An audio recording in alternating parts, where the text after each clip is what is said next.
आप मैं हूँ आपके साथ ऋतु सिंह। चलिए एनडीटीवी ग्राउंड रिपोर्ट की शुरुआत करेंगे बीजापुर की रिपोर्ट के साथ, जहां पर नक्सलियों ने एक बाप के बुढ़ापे की लाठी छीन ली और 3 बच्चों के सिर से बाप का साया उठा दिया। नक्सलियों ने साप्ताहिक बाजार से 32 साल के मुकेश का अपहरण कर उसकी हत्या कर दी। गंगालूर के रेड्डी गांव में पुलिस मुखबिरी के शक में नक्सलियों ने बीते हफ्ते में 8 ग्रामीणों की हत्या की है। मुकेश की हत्या से पूरे गांव में शोक की लहर है। गांव वालों का सवाल है कि यह हिंसा आखिर कब थमेगी। नक्सलवाद के खात्मे के लिए सरकार बेहद आक्रामकता दिखा रही है। नक्सलियों के आधार इलाके में लगातार बड़े एंटी नक्सल ऑपरेशंस चलाए जा रहे हैं। उनके सुरक्षित ठिकानों पर नए पुलिस कैंप स्थापित किए जा रहे हैं और इस दौरान लंबे समय से माओवादी किसी बड़ी वारदात को अंजाम नहीं दे पाए हैं। लिहाजा इलाके में दहशत का माहौल बरकरार रखने के लिए, अपने प्रभाव को बरकरार रखने के लिए अपनी उपस्थिति दर्ज करते हुए नक्सल संगठन द्वारा लगातार ग्रामीणों की हत्या करके उन पर पुलिस मुखबिरी होने का आरोप लगा रहे हैं। बीते एक सप्ताह की बात करें तो केवल बीजापुर जिले में ही 8 ग्रामीणों की निर्मम हत्या कर दी गई है नक्सल संगठन द्वारा। वहीं बीते एक साल में करीब 36 ग्रामीणों की हत्या करके उन पर पुलिस का मुखबिर होने का आरोप लगाया है। आज भी नक्सल संगठन द्वारा एक ग्रामीण की हत्या करके उस पर पुलिस मुखबिर होने का आरोप लगाया है। दरअसल गंगालूर थाना क्षेत्र के रेड्डी गांव में कल साप्ताहिक बाजार में जहां मुर्गा बाजार चलता है, यहां जो है मुकेश हेमला ये पहुंचे हुए थे और यहीं करीब 4 से 5 जो लोग हैं ग्रामीण वेशभूषा में अपने साथ पिस्टल, कुल्हाड़ी और चाकू लेकर आ पहुंचे और इन्हीं हथियारों के दम पर मुकेश हेमला का अपहरण कर अपने साथ ले गए और आज सुबह मुकेश का शव जो है वो रेड्डी गांव के नज़दीक ही तालाब के किनारे पड़ा मिला। घटना की जानकारी मिलते ही पुलिस मौके पर पहुंची, शव को अपने साथ गंगालूर सामुदायिक स्वास्थ्य केंद्र ले आए। यहां पे मृतक के शव का पोस्टमार्टम चल रहा है। परिजनों का रो रो कर बुरा हाल है। तमाम ग्रामीण और परिजन अस्पताल पहुंच चुके हैं और जैसी जानकारी मिल रही है कि मुकेश की उम्र महज 30 से 32 साल थी और मुकेश के 3 छोटे छोटे बच्चे हैं जिन्हें आप इस वक्त स्क्रीन में देख रहे हैं, सामने जो गुड़िया हैं, और उसके साथ 2 जुड़वा बच्चे हैं और उनकी पत्नी का रो रो कर बुरा हाल है।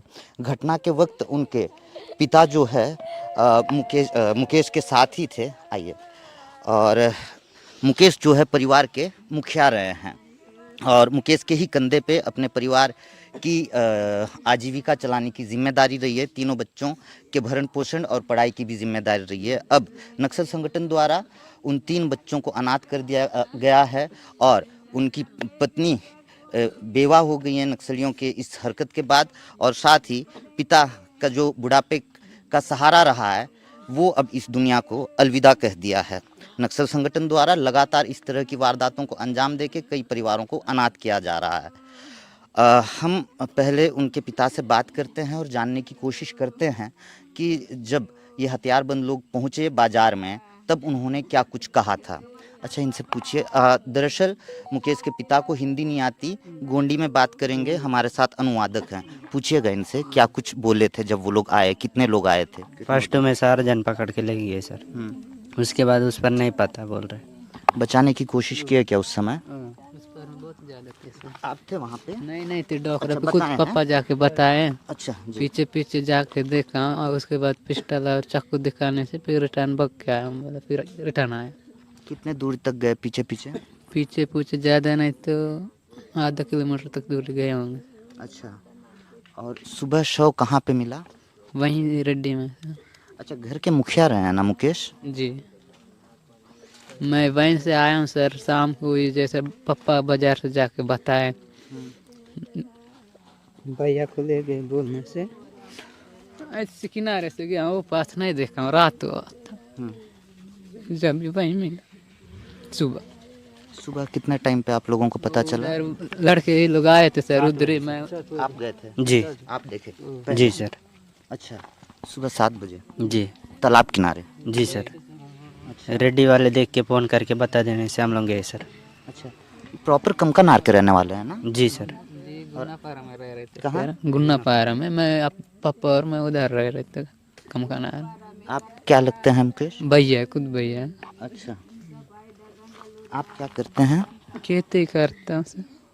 अच्छा, मुकेश और आप अलग अलग खेती करते नहीं हैं? सर एक जगह कितना क्षेत्र रहा है?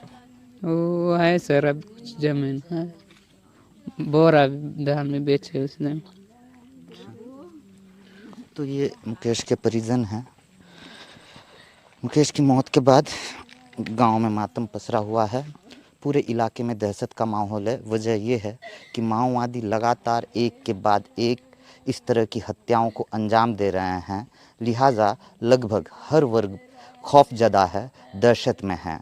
नक्सल संगठन किसी तरह की कोई बड़ी वारदात को अंजाम नहीं दे पाने की वजह से इस तरह की वारदात को अंजाम देकर एक तरीके से अपना दहशत बनाए रखने में कामयाब होता नज़र आ रहा है। वहीं कई नक्सल मामलों के जानकारों का कहना है कि ये माओवादियों की कायराना करतूत है, माओवादियों की बौखलाहट है। यदि ये बौखलाहट भी है तो ये कैसी बौखलाहट जिन आदिवासियों के नाम पर बम बंदूक बारूद उठाया गया है, एक क्रांति की शुरुआत की गई है, अब उन्हीं आदिवासियों की हत्या करके उन पर पुलिस मुखबिर होने का आरोप लगाया जा रहा है। बहरहाल सरकार जो है त्रिकोणीय कार्य योजना पे नक्सलवाद के उन्मूलन की बात कह रही है।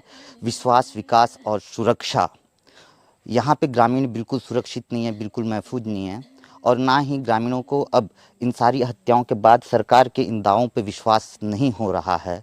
विकास धीरे धीरे ही सही पहुँच जरूर रहा है, लेकिन लोग यहाँ बिल्कुल महफूज नहीं हैं। बीजापुर से NDTV के लिए मुकेश चंद्राकर की रिपोर्ट।